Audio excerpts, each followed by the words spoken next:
In an exclusive interview with QTV, the executive director of the National Agency Against Trafficking in Persons, Naatip, Isatou Dabo, revealed the successful rescue of 11 children from labor exploitation in the Gambia.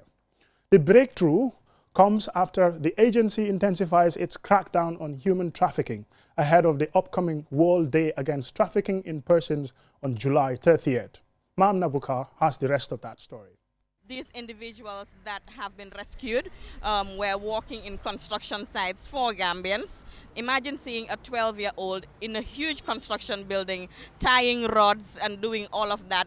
Just to the eye, you know it is wrong. It is a matter that is still under investigation, so it may be prejudice for me to say one thing or the other, but just to implore on the public to continue to be vigilant. The government has set up Naatip to do its job, but we cannot do it alone. We need everyone on the ground, all eyes, all ears, to make sure that we register greater successes in the fight against human trafficking in the Gambia and across the sub-region. That was Isatou Dabo, the executive director of the National Agency Against Trafficking in Persons, on the major rescue operation of minors from labor exploitation that was recently executed.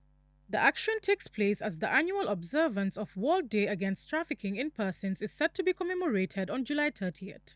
Reiterating the global call to raise awareness and fast-track institutional action against the trade in human beings. The Gambia, made vulnerable by porous borders and economic challenges, has become a prime location for traffickers to exploit vulnerable individuals. This comes alongside Naatip recently revealing the successful repatriation of 30 trafficked Gambians. Expanding on the significance of combating this issue, Isatou Dabo shed light on some of the more common forms of exploitation and the growing threat of online recruitment. At the present, sexual exploitation is the most common.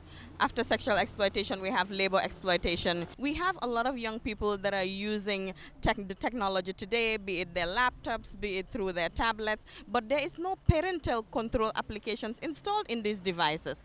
And what happens is someone can be grooming your child, someone can be putting them in a position of compromise without you knowing, and this leads to recruitment in a way. Ms. Dabo explained how vast sensitization programs are offered to stop people from falling victim to human trafficking networks. Our awareness raising cuts across, from vulnerable communities to the general public to public and private sector, all other institutions, you name it, because no one is out of the bracket of vulnerability for human trafficking. Naatip's key mandates lean on prevention, protection, prosecution, and partnership.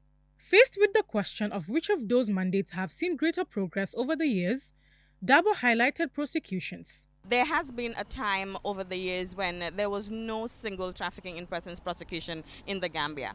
Over the past 2 years, I am happy to say that we have been able to secure 4 convictions.